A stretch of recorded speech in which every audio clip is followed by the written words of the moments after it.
Hello and welcome to another Roofers Coffee Shop Lunch and Learn. My name is Heidi Ellsworth and we're here today to talk about how you can interact at a higher level with your field crews. So before we get started, I just want to remind everybody to download their discussion sheet. So along with this Lunch and Learn, you have a PDF discussion sheet. Download it, take notes as you go so that you can have a great conversation on how you can implement this into your business afterwards. So today, talking about strategic partnerships, how they can help your business. And we have 3 learning objectives. First, establish what your field crew needs for success. Second, find solutions for their pain. And third, challenges to launching those solutions. Great learning objectives. This is going to be an amazing discussion. So I'm Brittany Randall. I've been with WTI for almost 6 years. I started off as a regional administrator, and now between Adam and I, we have a team of 20 administrators and dispatchers. Excellent. And Adam? Hi, Adam Cook. I've been with WTI for, this will be my 20th year. And that is exactly how long I've been in the roofing industry. So I've learned everything through this company. But I started off as a regional field tech, and I've kind of just worked my way through the company, learning all aspects of it. And I've now listed as a field support manager.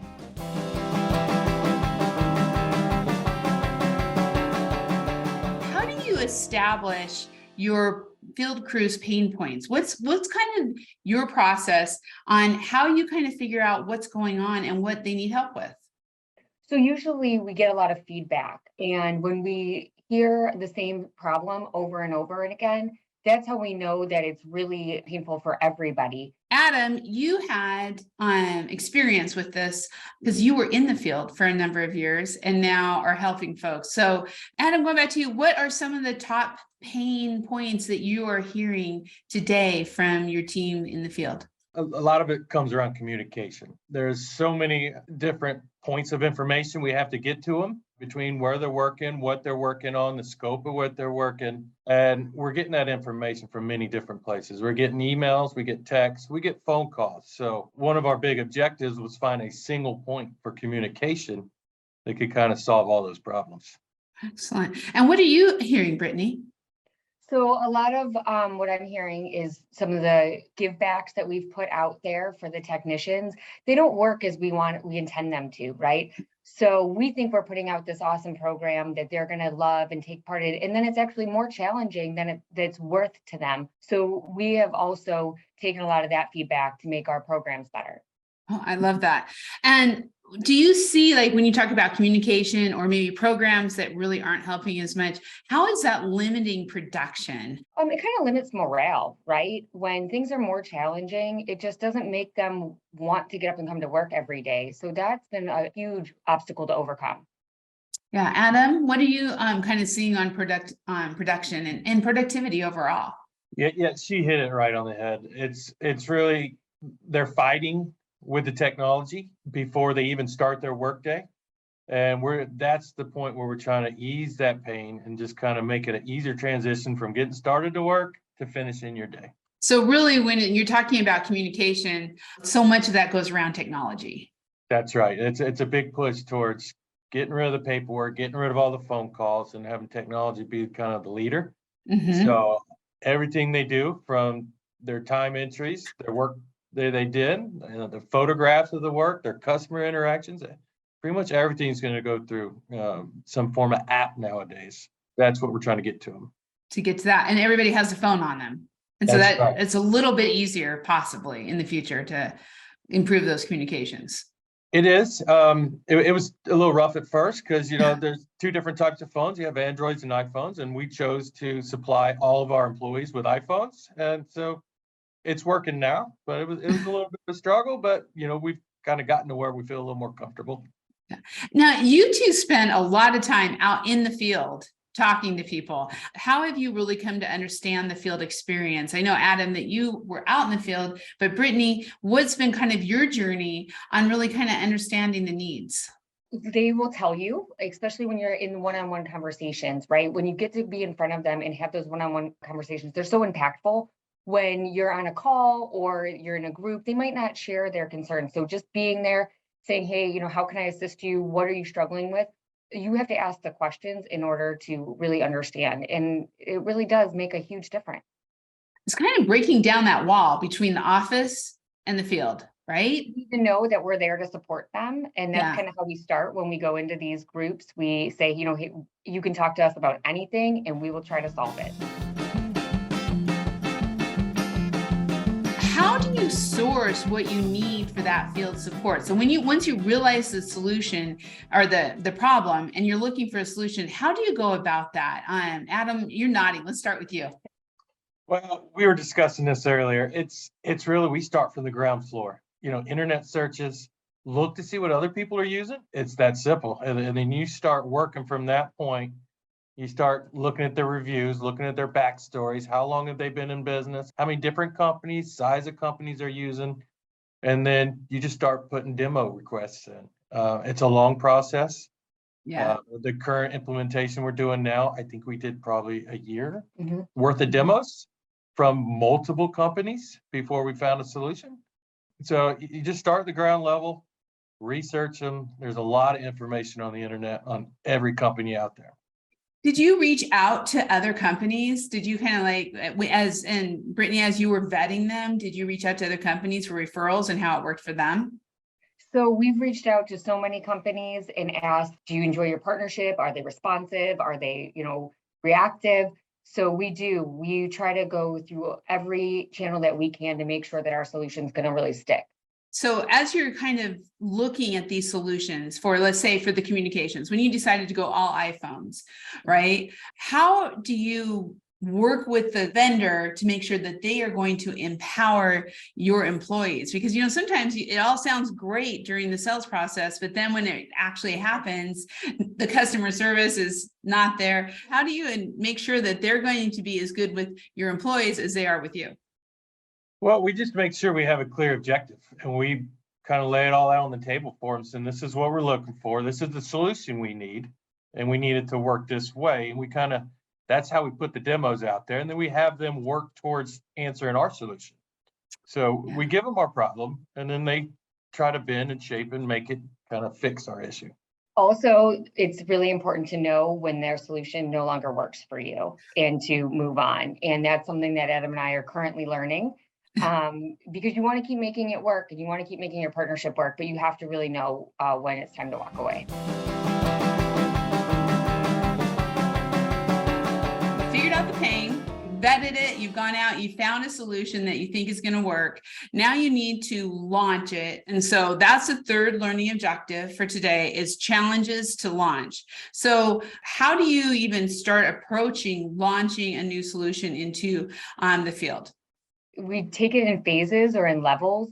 Adam and I have an amazing team and we kind of break it down, and we usually start with a small group, see if it works, see if they like it, and then kind of figure out the pain points of that and then make it better before we deploy the rest of the solution. And talk about that feedback, that getting their feedback and kind of understanding their experience before you move on to the next one, Adam. They're the ones that are going to use it day to day. And they're going to go through the process. So they'll tell us what they like, what they don't like. And if it's something we can go back to the system and say, hey, can we swap this around, or can we turn this off and turn this on? Then we'll work with the company and we'll make it happen for the next group.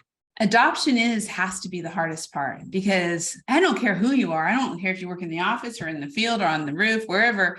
New things, learning new technologies is always hard. How do you deal with that adoption and really helping employees understand that this is necessary for them to adopt and to make the change? Sometimes it's just a real hard conversation, right? That change is hard for everybody. And this is what we need to do to keep our business moving forward. But usually when they see that we've worked really hard to put out a solution that meets all their needs and answers all their questions, usually they do kind of come around.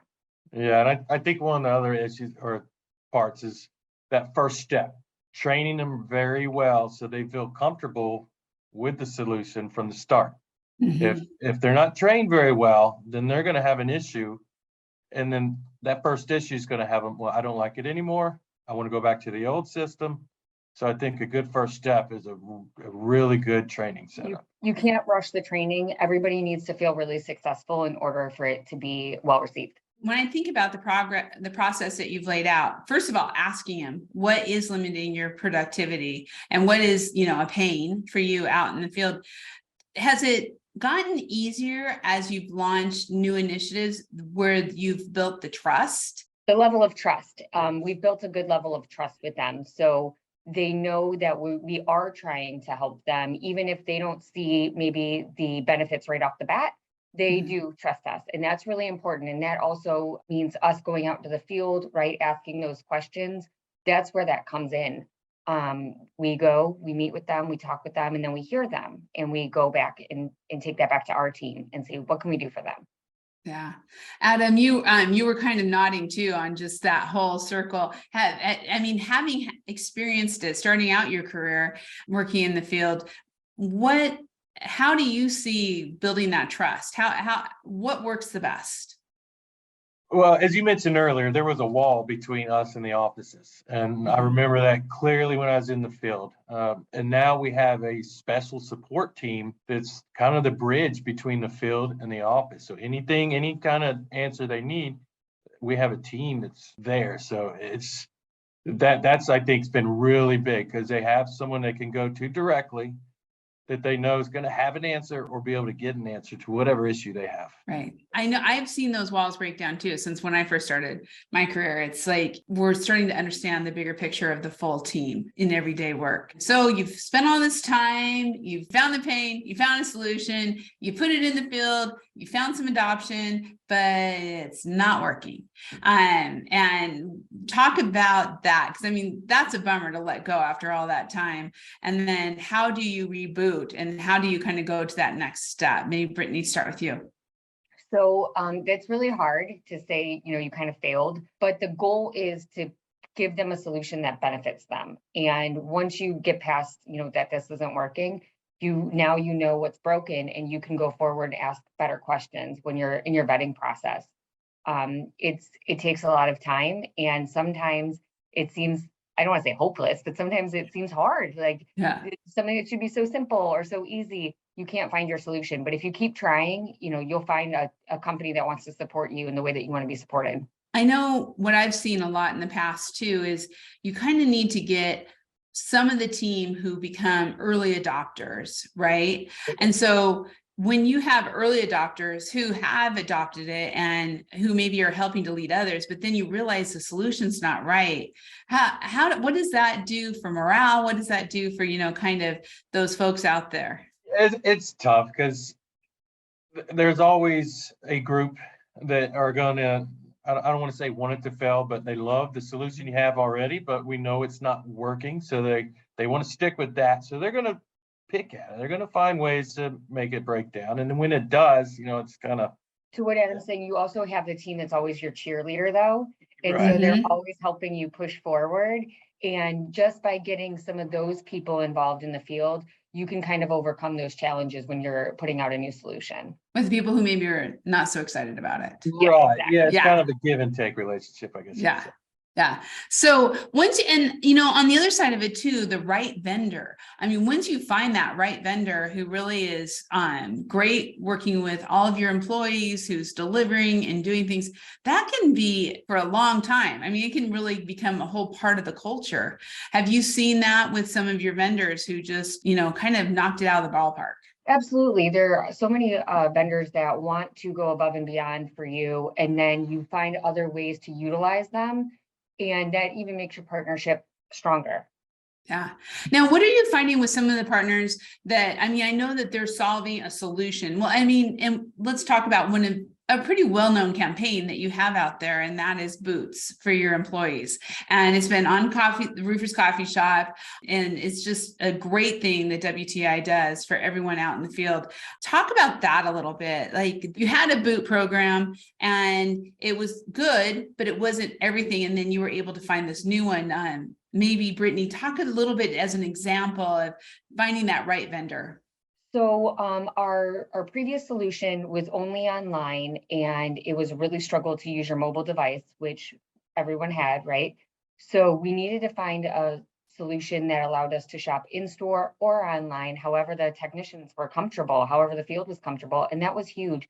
And with almost 800 technicians in the field, we needed a large vendor that could support 800 technicians shopping in the store if that's how they chose. So that was our very first question. You know, can you support us any way we need to be supported? Yeah.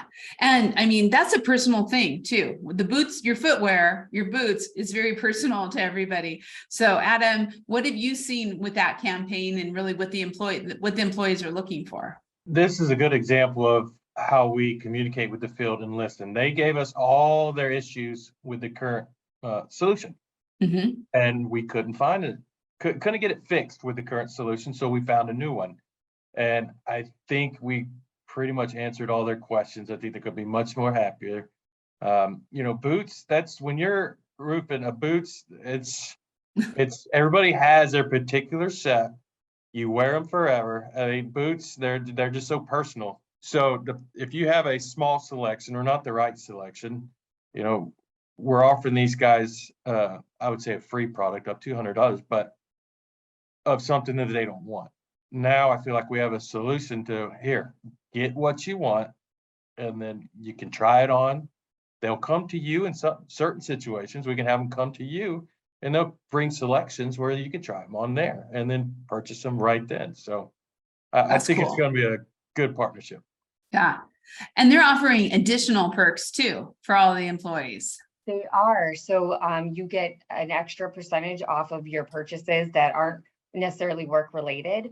And they're also offering to come to big job sites and, you know, provide lunch or some giveaways. And we love that because we want to support our field and we want them to know that they're really important to us. And that's how we do it. Yeah, that is very cool. So, okay, with these programs and with this program that you're doing, what have you seen in terms of productivity and just overall culture and morale that has come from this program? Talking about a solution that they didn't like and saying, hey, we heard you and we're going to do better for you. That changes the culture almost immediately because they came to us with a problem and we're offering them solutions. They came to us with a small problem and we went out and found a vendor that actually answers so many more problems that we didn't even know we had until we started kind of digging. Yeah. And answer the right questions. For example, our old supplier could only provide a handful of women's boots. And now we have so many women in the field and it's great to be able to give them good solutions as well. With our new vendor, we're able to give them much more options than we ever were before. So just hearing them helps change their morale and their culture. And the culture, continuing it up. And, you know, I think it would be remiss if we didn't mention how important it is for retention and also for recruitment, because now they know that they're getting solutions, they're getting what they need to be successful in their job. Absolutely. We outfit them with the best PPE all the way down to their boots because they're steel toe or composite toe. And we want them to feel successful and look good too. And be safe. When you are really talking about this whole process, and let's talk not just about that one initiative, but about you two and about this whole initiative that you have with listening, finding the pain, finding solutions, and then, you know, helping to make the adoption. What do you see overall with all of these programs and this initiative of really listening to the field and delivering solutions? What is some of the feedback you're hearing on that? Just making their life easier. Everything we do in our roles is to try to make the guys that are out there, the guys and the ladies out there, just make their life as easy as they can. Because if it's easy, they're going to want to work. They're going to want to work hard, and they're going to do a good job of what they do. So everything we've done is just to make it easier for them. When we first started going out to the field, we would say, you know, we're a resource for you. Use us, utilize us, call us, and our phones rang off the hook. And it was a lot. Now we've been in the field, we go out in front of them often.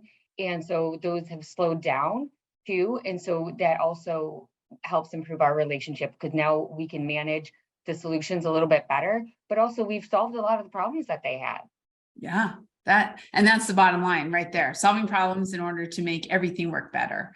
Well, thank you, both of you. This has just been, what a great initiative. It just shows what a great company culture WTI has and how much you care. You're inspirational. Thank you so much. Thank you so Thank much for you. having us, Heidi. Thank you. And so please, everybody, on your discussion sheet, be sure to, I hope you've been taking notes for these 3 learning objectives of how to establish your field crew needs for success, 2, to finding the solutions for those pain, and finally, the challenges to launching it and keeping it going. So thank you so much, everybody. I hope you enjoyed this as much as I did. Great initiative that I hope you can implement in your company because it can only make things better. Have a wonderful day, and thank you so much for being on this month's Roofers Coffee Shop Lunch and Learn.